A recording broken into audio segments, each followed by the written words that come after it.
Hello sports fans, welcome to Super Sports Central. Today we have my Week 10 USFL predictions. So last week I had a record of 3-1, which brings my overall record on the USFL season to 27-9. Starting off this week we have the Generals against the Stars. So these two teams have nothing to play for. They play this week and then again next week in the playoffs. So I'd expect both teams to rest starters. The Stars actually rested quarterback Case Cookus in the second half of last week's game against the Mowers. So I've heard some starters are going to play the first quarter and the first quarter only, but I really have no idea. I also don't expect either team to show all their cards, especially because they're going to play next week. So I really have no idea who's going to play, who's not going to play. But I'll just go with the Generals 21-17. Next, we have the Stallions against the Bandits.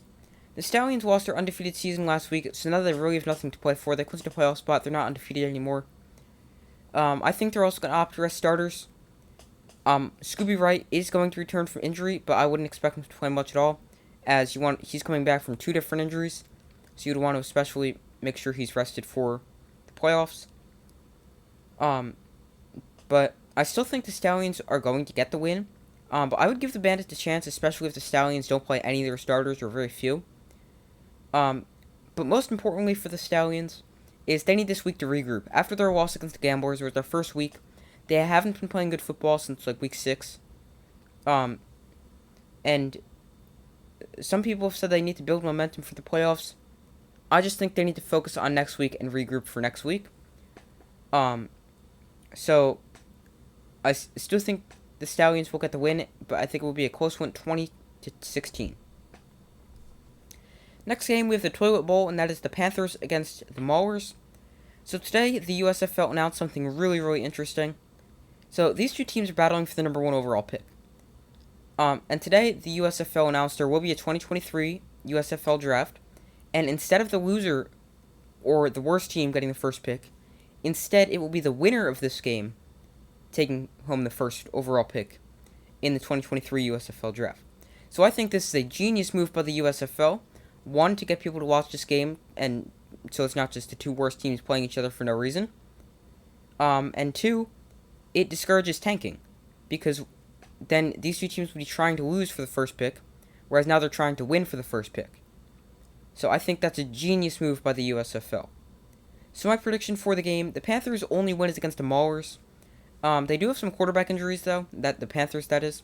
Quarterback Josh Love, he's actually playing against his former team, but he was transferred to the inactive roster, so that likely means he's going to miss the game.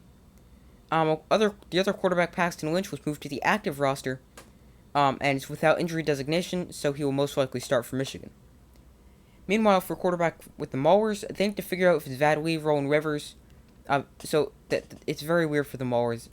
Vadley played weeks 7 and 9, whereas Roland Rivers played weeks 6 and 8. It's so strange.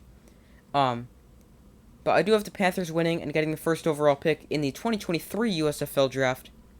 Winning this one 21-17. And hopefully the Panthers don't mess up the first pick in the 2023 draft like they did in the 2022 draft, selecting Shea Patterson, who's not even a member of the team anymore.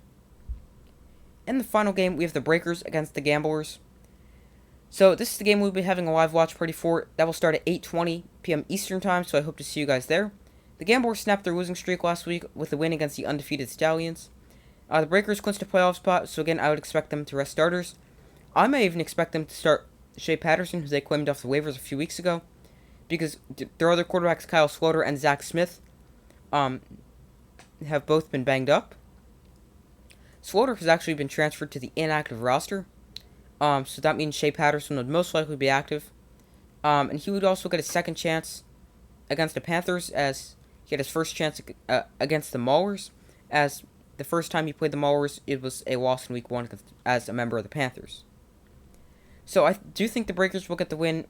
Another time I have the winning team scoring 21 points.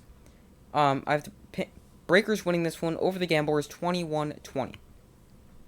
So those are my Week 10 USFL predictions. Let me know in the comments if you agree, disagree, and why.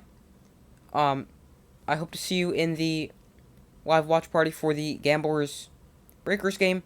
Make sure to check out the community tab of my channel, where you can vote on who you think will win this week's games. So make sure to like, subscribe, and comment. I do my best to post as often as possible, and I will see you in the next video.